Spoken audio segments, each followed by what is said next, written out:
Summer 2022, we went on our great American adventure. We climbed into our small silver Prius with a full-size bed in the back and the bare essentials to get us through the summer. We started in Nashville, a city that is always singing.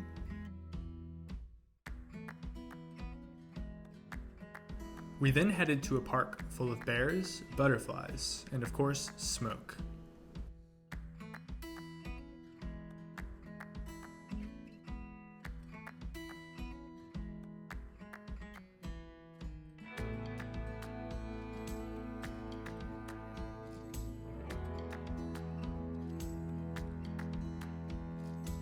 We trekked to the top of Tennessee, only to not be able to see 10 feet in front of us. But that was just fine with us.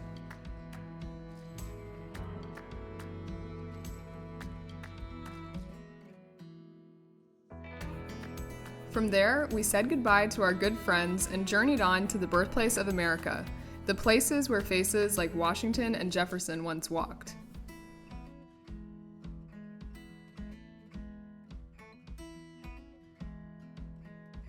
But we quickly decided we'd had enough city. It was time to escape to Maine. It's difficult to put Maine into words. It's a fairy tale combined with rugged coastlines, quaint scenery, and of course, many lighthouses. Where the ocean ends and the sky begins is a mystery. The water is colder, the lobster is fresher, and the world is somehow happier in Maine.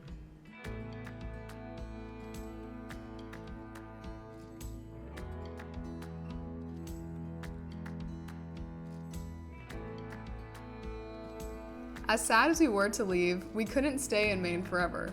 So across the country we went, taking the time to experience the power and awe that only a majestic waterfall and a lake the size of an ocean can evoke. We made a quick yet meaningful pit stop in Minneapolis to reunite with family, and soon we were back on the road.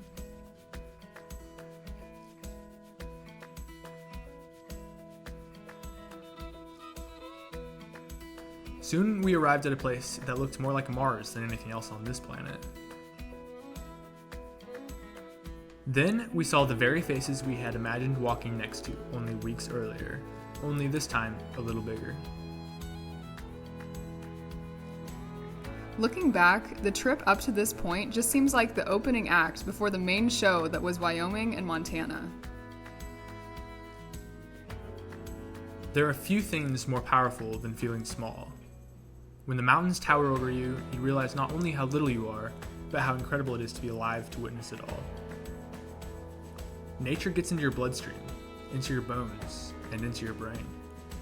It makes you forget your problems and worries, and simply stand in awe.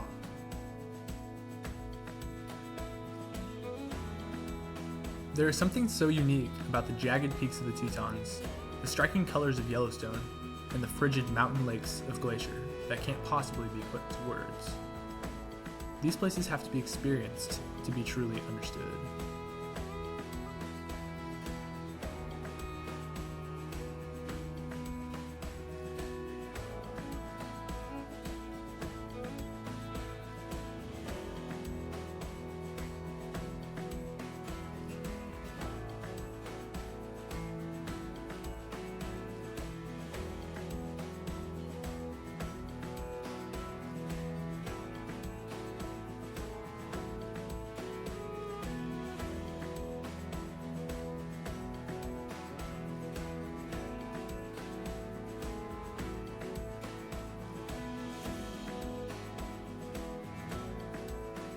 Unfortunately, this incredible part of the country quickly came to an end. But fortunately, there was still so much left to see, and the West Coast did not disappoint.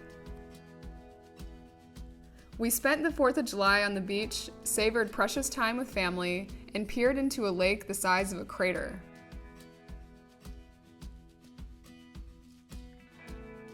Speaking of feeling small, the redwoods tower over you in a way that even mountains can't.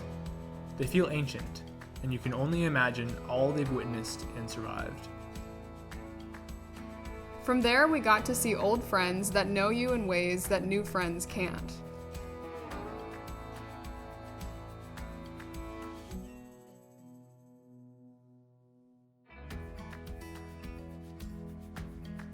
After this time to remember and reflect, it was time for some new.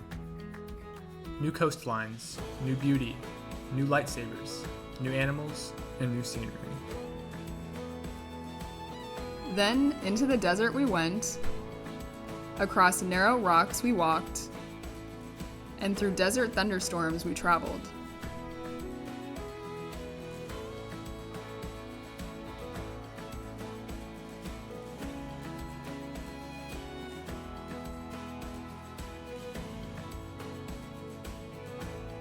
We once again gazed into a valley almost too beautiful to comprehend. And then we realized this trip was coming to a close. We didn't know how full our lives could be until living with so little. We realized that in having so much time to think, we naturally notice the people in our lives more. Their struggles, their hardships, their joys. We felt grateful for each other and this beautiful world God has created. After a summer of living in the moment, we slightly dreaded returning to normal life. However, we are excited to be back and embarking on our next great adventure. And fortunately, this new adventure includes a wonderful dog named Montana.